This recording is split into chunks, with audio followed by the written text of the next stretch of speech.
Strap in. This will be a good one. 2 one-loss teams getting together as they're underway on EA Sports. This will be fielded at the 8.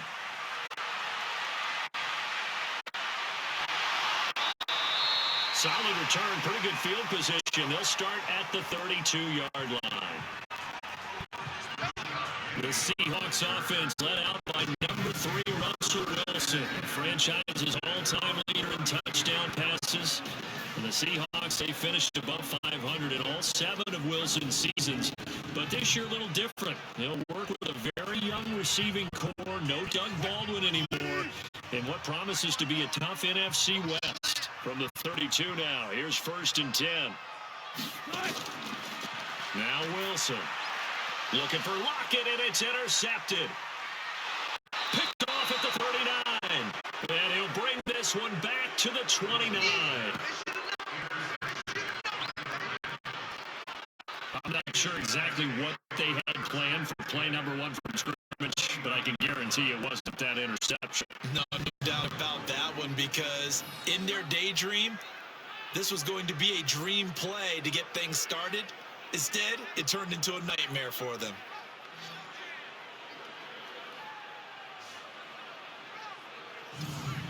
We mentioned earlier this Los Angeles Rams offense put up 40 points in a Week 4 loss against Tampa Bay.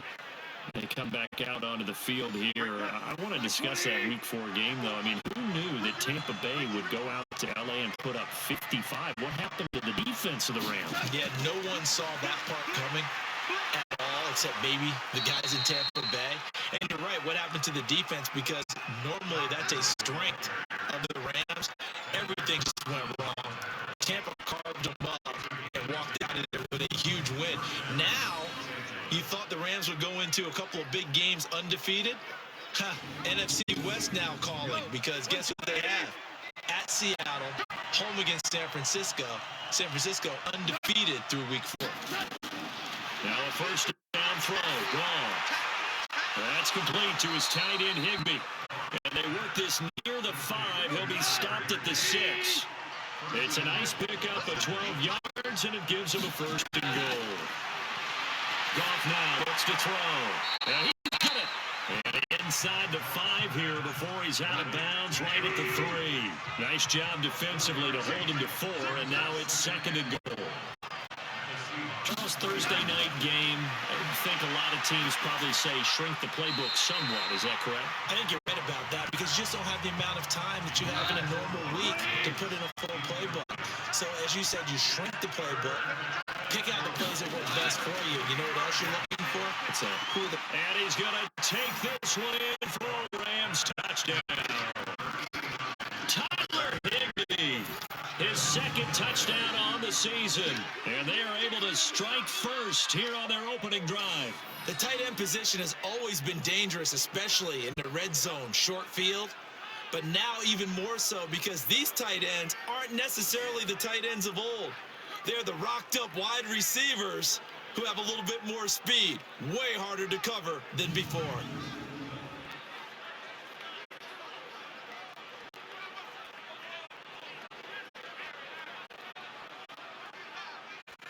Now Greg Zuerlein on for the extra point.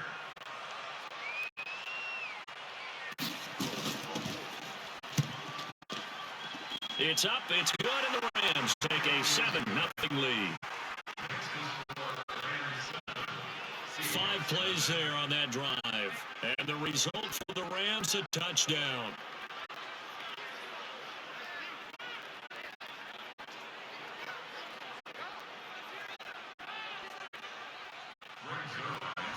After the touchdown, it's Zuerlein. He'll kick it away. This fielded at the 2. And a pretty good return here. He'll be stopped just shy of the 25 at the 24-yard line. The Seattle Seahawks offense coming back out here, CD. They're 3-1 right now, Seattle, through 4 weeks of the season. Last week, they had Arizona beat them 27-10. That was a good bounce back after that loss to New Orleans in Week 3. And wouldn't you say a little bit of a surprise loss to New Orleans, right? Who had lost Drew Brees, right? Yeah. Didn't have Brees. Teddy Bridgewater was okay in that game for the Saints, but not spectacular. And at home in Seattle, the Saints jumped out big. Seattle couldn't reel them in.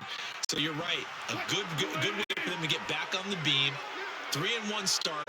Now they get the division rival Rams at Cleveland, home against Baltimore. That's a pretty tough stretch.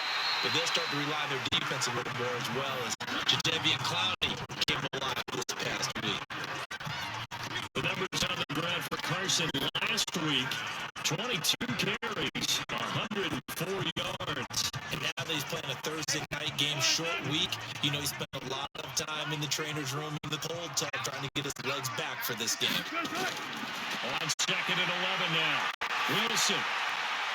It's caught. Lockett. And he's brought down, getting this one up to about the 35. A gain of 13. It's a first down. The first carry for C.J. Prosise. And hard running's going to get him over the 40 to the 42. It's a 7-yard carry to set them up with a 2nd and 3. Throwing on 2nd and 3. Wilson. That's complete to Disley, the tight end. And he'll be taken down, but not before he works it past the 50. 11 yards there. First down. Throwing now, Wilson on first down. And he's got the hook up to Moore. A gain of 6 there on first. 6 yards was the pickup on the last completion, so here's 2nd and 4. It's complete to Lockett. And this one's going to go the wrong way. Losing yardage back at the 42. That'll be a loss of a yard, and it leads to a 3rd down. This is how you shake the thoughts of that interception on the last drive. You come out and start this one 4 for 4. And watching him throw it around with that type of confidence reminds me of a guy I played with way back when who told me, I don't care if I throw 10 interceptions in a row. I'm going to stay confident and keep flinging it. I just figured there's something wrong with the football.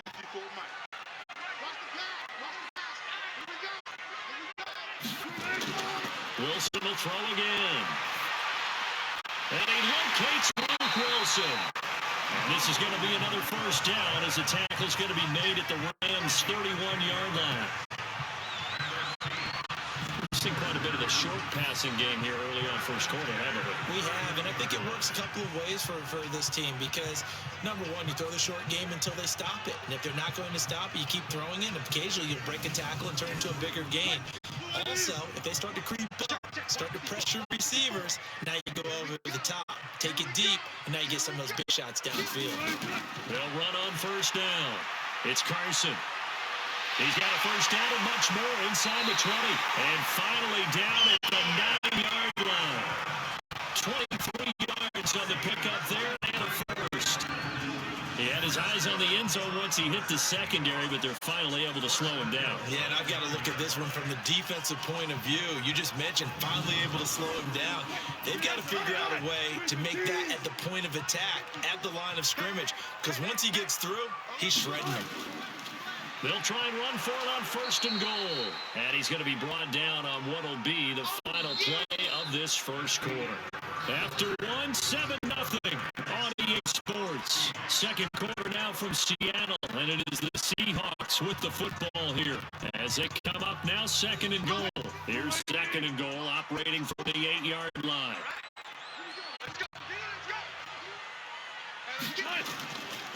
They run it with Carson, and he is going to be stopped cold behind the line of scrimmage. He lost 2 there, and it's 3rd down. The evolution of Clay Matthews as a player, it's just one that they're going to end up writing books about. He didn't even start until his senior year at USC. He didn't start in high school, and now he's at all-pro level in the NFL. How about the play he just made there? He has certainly made a name for himself. William Clay Matthews III. This has been a long drive. You got to figure a field goal would be a letdown. Can they convert now on 3rd and goal? Now it's Wilson. He hits his running back, Prosise. So he got 3 of 1 tackle, but couldn't do a whole lot else. A 4-yard pickup, not enough. 4th down.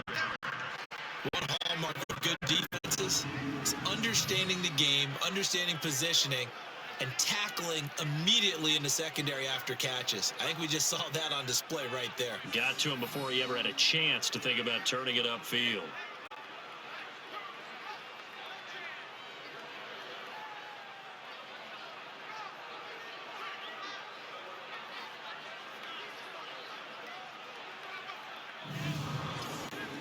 On comes the Seahawk kicker here on 4th down. It's Jason Myers. From the right hash here, should be an easy one. And Myers able to knock it through. And they are on the board, but still trailing. It's 7-3. A dozen plays on that drive that ends with the field goal. Let's go ahead and break out some of the old chestnuts here, right, partner? Keep the ball in front, rally to it, and make the tackle. Right? No big plays given up, no balls over your head. Bend, don't break. Hold on. Chestnuts? You like Come that on, one? what does it mean, break out that just because you break chestnuts? I'm not sure about that, but I'm just going with why they said that. I have no idea.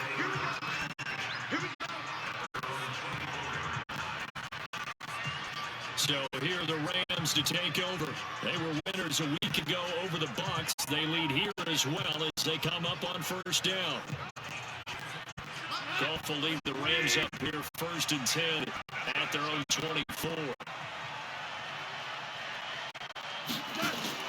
They go play action with Gurley. Now Goff. He'll get this one to Cup complete. And they're able to get this one across the 35. It's a gain of 15, and the Rams have a 1st down. You know, you wonder how the Rams' game plan in Super Bowl 53 might have been different with a healthy Cooper Kupp. He was injured on November 11th, torn ACL, out for the year. But he was on his way to a 1,000-yard season in his second NFL campaign. Had 566 yards in 8 games before the injury. From all the way up at the 38 now after a good start to the drive.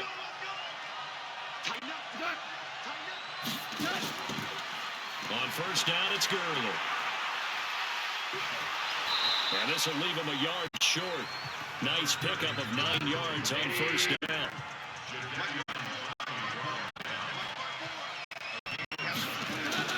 A play fake to Gurley. Now Goff. Open man is Higbee, the tight end. And the catch on 2nd down, but it didn't help at all. And now they're looking at 3rd down here. Here's Goff. This is caught. It's Cooks. And that'll wind up moving the chains again as the tackle is going to be made at the Seahawks 37. I don't care how many times we say it, I still get a kick out of watching quarterbacks and receivers do the pass tree in pregame warm-up. But I always remember that when we go to practices, we see that after practices as well. They really tune it up, don't they? They tune it up. They know why they do it for these situations. 1st down. And they build that trust, and that's why they're able to find him in this type of a situation.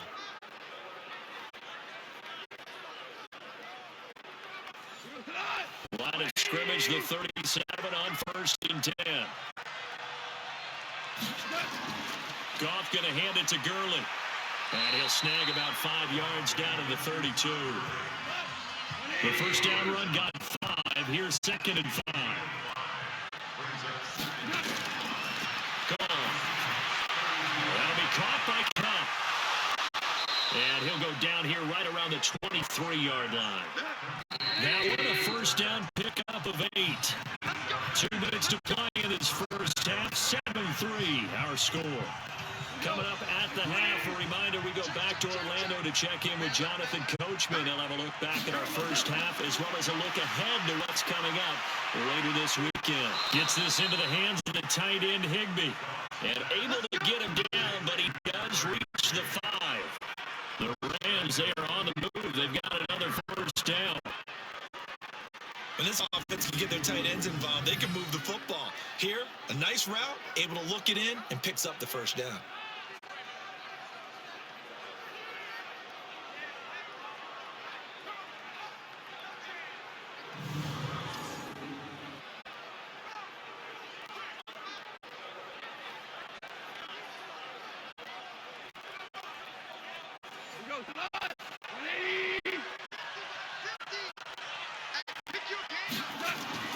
Goff now looking to throw.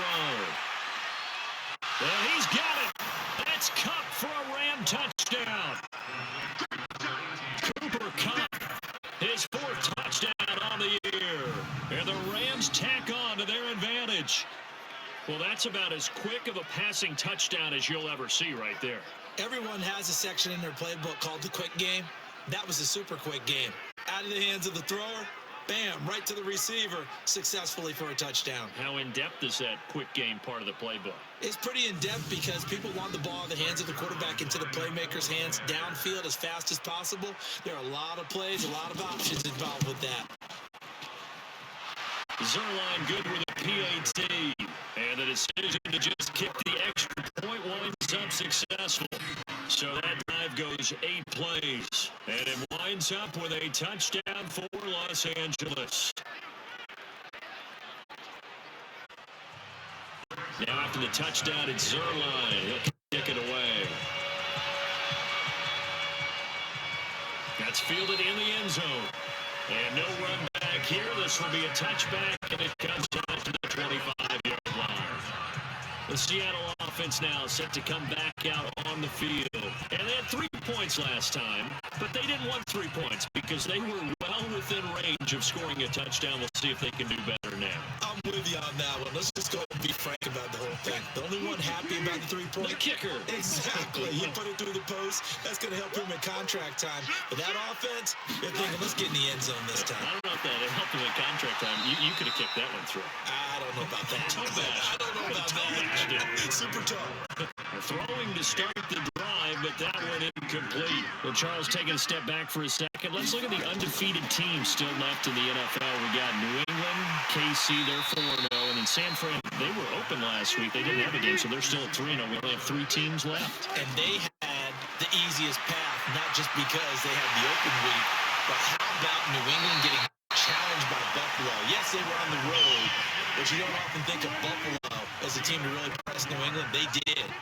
And Kansas City, they got a heck of a test in Detroit. Had to score with 20 seconds left on the clock to win that game. So both of them remained undefeated, but not without struggles. That's the interesting thing about Buffalo. I think we learn more about them in their 1 loss this year than we have in their 3 victories. I think we would say the same thing about Kansas City because of how they got pressed. But we'd also say the same thing about Detroit, how they played Kansas City in that game. And the stop here will come at the 38-yard line. 9 yards to pick up there, and it's a first down. Here's Wilson. Here's Carson with a catch out of the backfield. Give him 3 on the play, and that'll bring up second down. Now a timeout signaled for. They'll get it with 10 seconds to go before halftime. So on second down, the field goal unit is on here as they try to get 3 before half. It'll be spotted on the right hash. A 52-yard attempt. And his kick is good. Oh, he just did tuck it into the bottom of that left corner. So a big play before the end of the half to get him into this spot, and they cash in with 3. How about the 1-2 to the solar plexus on that one? The big play, the field goal, not much time left on the clock. That's the way to go into the half. This one fielded at the 5. And he'll take this across the 25, couple extra yards, up to the 27-yard line. Final play of the first half, barring a penalty, as they come up on 1st and 10. He'll take the knee in the final couple seconds. Will tick by in this first half. So we've come to halftime. It's the visiting Rams taking the lead to the break. As we send you cross-country to Orlando, Jonathan Coachman is there and has our EA Sports halftime report. Okay, Brandon, thanks very much. We'll get back to you and CD in a minute. First, it's time to take a look at what we've got coming your way this weekend in the NFL. Good matchups all up and down the schedule there. We'll highlight the one in Cincinnati. A big test coming up for the Bengals as they'll square off with the visiting Arizona Cardinals. Excellent games in the late afternoon window as well. One being over in Arlington, where it'll be America's team, the Cowboys, taking on the Green Bay Packers. And finally, on Sunday Night Football, a rematch of an AFC division round game from a year ago. The Colts and Chiefs from Arrowhead. Meanwhile, in our game, it's been a back-and-forth first half. Who can put it together in the second half? For the answer, we turn it back over to our broadcast team of Brandon Godden and Charles Davis. Okay, Coach, appreciate it. A one-touchdown game here as we get set to resume play in the second half. This is taken at the 3. They'll bring it back to just about the 25, call it the 24-yard line.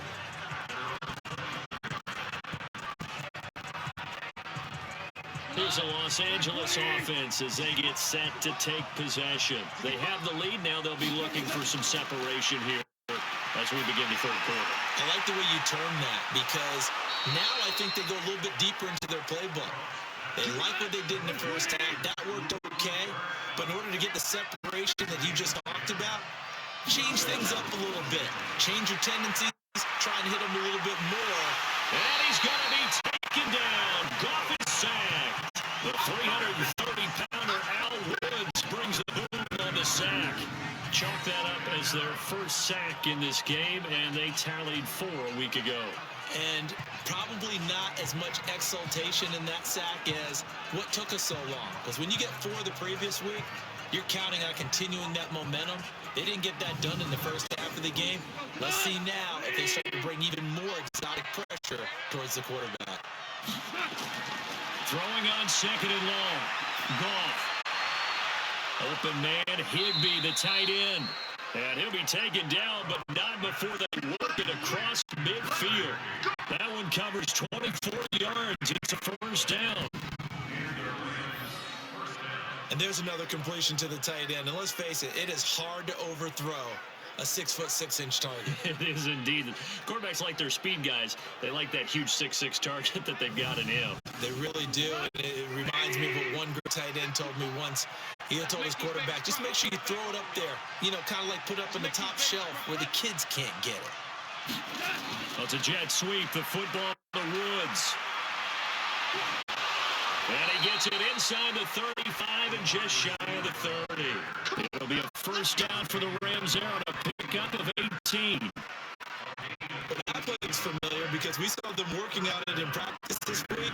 And for a lineman trying to block on this play, they love when they get the defense moving in one direction. And when they try and change directions, it's a lot easier to pick them up and ward them off. Line of scrimmage, the 31 now on 1st and 10. Goff turns and gives to Gurley. He winds up getting only a couple there, down to the 29.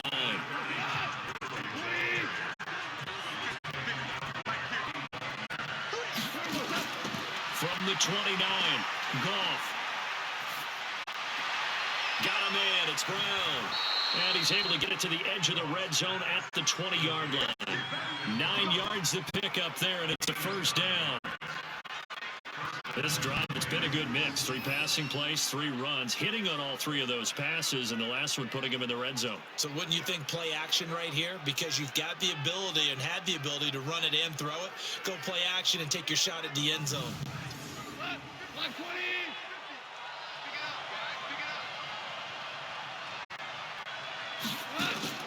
On 1st and 10, Goff.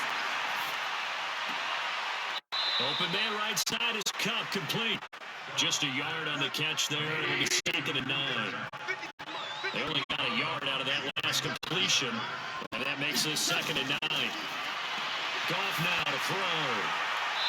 Throw left side, complete to Cup. And able to get this down inside the 15, either the 13 or 14 before he's out of bounds. Called out a gain of 5 as the clock ticks inside of 2 minutes to go now in the 3rd.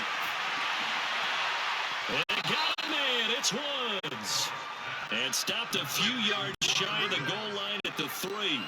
They're able to convert on 3rd down, and that sets up a 1st and goal. That's a pretty good throw on the curl route there. 3rd down, and they pick up a 1st. Defense should be aware for that, right? They should be aware, but it was so hard sometimes. Yeah, it's not easy. Because when they sell that route really well, you think they're going upfield, then they curl back, show their numbers to the quarterback, and complete the play.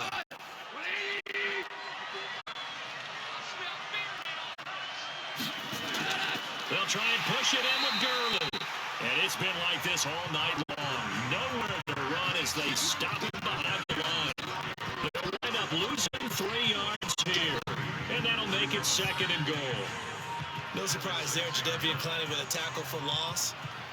We all know how he became one of the most famous players in football, though, don't we? Oh, that one play. Yeah, that one big-time play was on highlights everywhere. They want to see more of that here in the NFL. 2nd and goal from the 6 this time.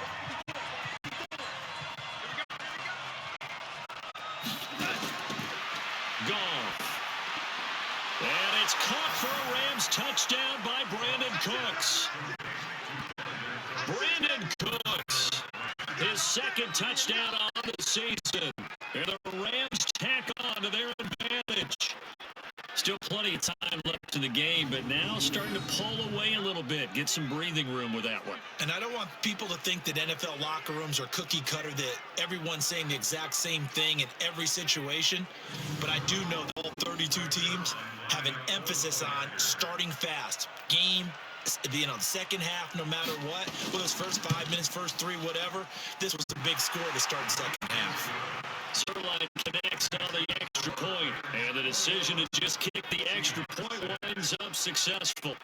A pretty long drive that time, 11 plays all told. And the result for the Rams, a touchdown.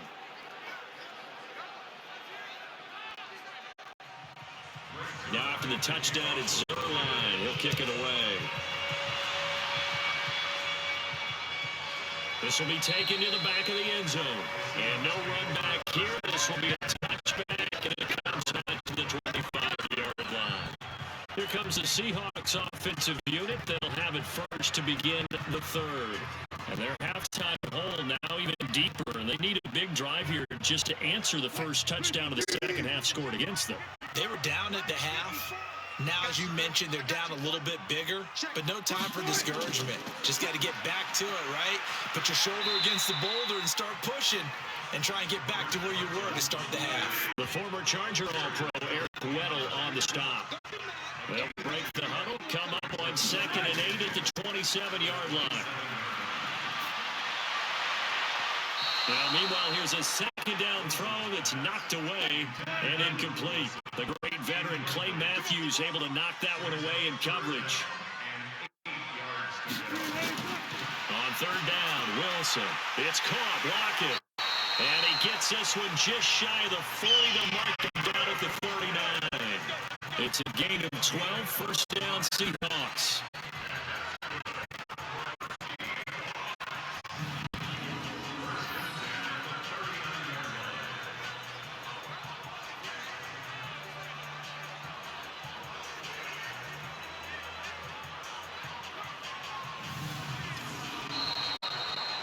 One quarter remains here in this Thursday night matchup. And that'll do it for the end of the 2nd quarter.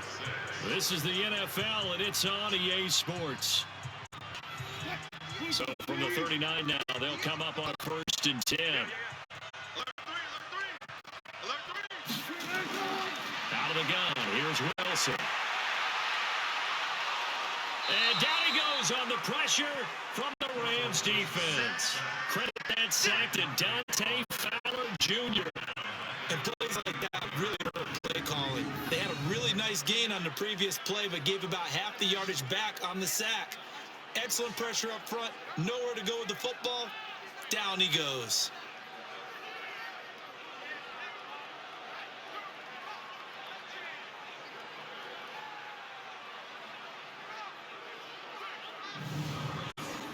Don't need it all back at once, but you figure they're going to need something here. 17 yards to go on 2nd down.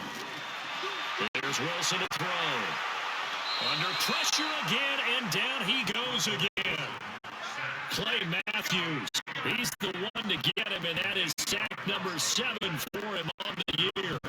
Remember, throughout my career here in defensive coaches, I always say, guys, you got to earn the right to rush the passer.